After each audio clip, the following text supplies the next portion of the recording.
One dish পার্টিতে এই রেসিপিটা বানিয়েছিলাম, সবাই এত পছন্দ করেছে। সবার রেসিপি রেখে আমার রেসিপির উপর হুমড়ি খেয়ে পড়েছে।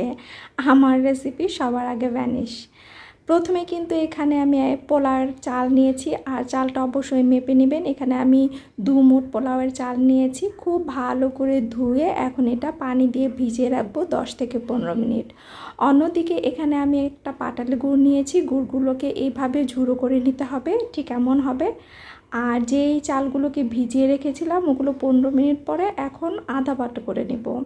আধা বাটা মানে হচ্ছে অল্প একটু আস্তে আস্তে থাকবে, আবার অল্প একটু বাটা বাটা থাকবে, ঠিক এমন হবে। দেখুন এখন একটা বাটিতে তুলে নিচ্ছি।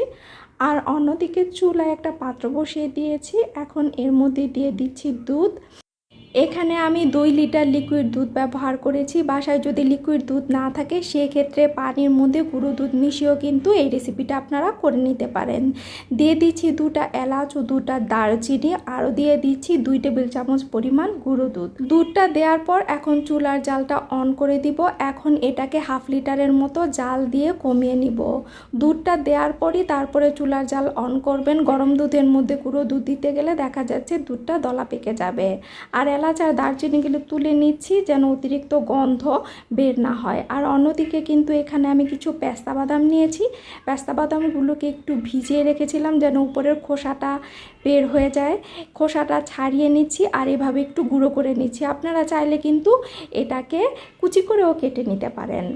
আর এইদিকে কিন্তু যখন দুধটা ঘন হয়ে এসেছে তখন এর মধ্যে আমি দিয়ে দিচ্ছি বেটে রাখা সেই চালটাকে। চালটা দেওয়ার পর অনবরত নাড়তে হবে, নাড়া কিন্তু বন্ধ করা যাবে না। যদি নাড়া বন্ধ করেন তাহলে নিচ থেকে লেগে যাবে, সেক্ষেত্রে এটা টেস্টই নষ্ট হয়ে যাবে। রেসিপিটা করার ক্ষেত্রে চাল দেওয়ার পর অবশ্যই অনবরত নাড়তে হবে। মজার কিছু খেতে হলে তো একটু কষ্ট করতেই হবে। যখন দেখবেন যে চালটা সেদ্ধ হয়ে এসেছে তখন কিন্তু চুলার জাল অফ করে দিতে হবে। অফ করে এখন আমরা অপেক্ষা করব এটা কুসুম গরম হয়ে আসা পর্যন্ত। অনেকের মনে প্রশ্ন জাগছে আমি এখানে কোনো মিষ্টি অ্যাড করছি না। এই যে দেখুন যখন কুসুম গরম হয়ে আসবে তখন এর মধ্যে কিন্তু গুড়টা দিয়ে দিতে হবে। গুড়টা যদি গরম অবস্থায় আমরা অ্যাড করতাম তাহলে কিন্তু এটা ছানা পড়ে যাওয়ার সম্ভাবনা থাকতো। তাই কুসুম গরম অবস্থায় গুড়টাকে ভালো করে মিশিয়ে নিয়ে যখন গুড়টা একদম গলে যাবে তখন চুলার জাল মিডিয়াম হিটে করে আরও কিছু সময় জাল করে নিতে হবে।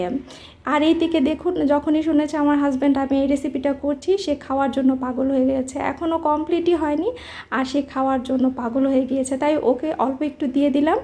আর দেখুন ঘনত্বটা এমন হবে কারণ ঠান্ডা হওয়ার পরও কিন্তু এটা অনেকটা দুধ টেনে নেবে। এটাকে ফ্রিজে রেখে দিয়েছিলাম কিছুক্ষণ সময়, এখন সার্ভ করছি। উপরে এইভাবে বাদাম দিয়ে দিবেন। দেখুন কি সুন্দর কালার এসেছে, খেতে তো খুবই মজা, অবশ্যই ট্রাই করবেন।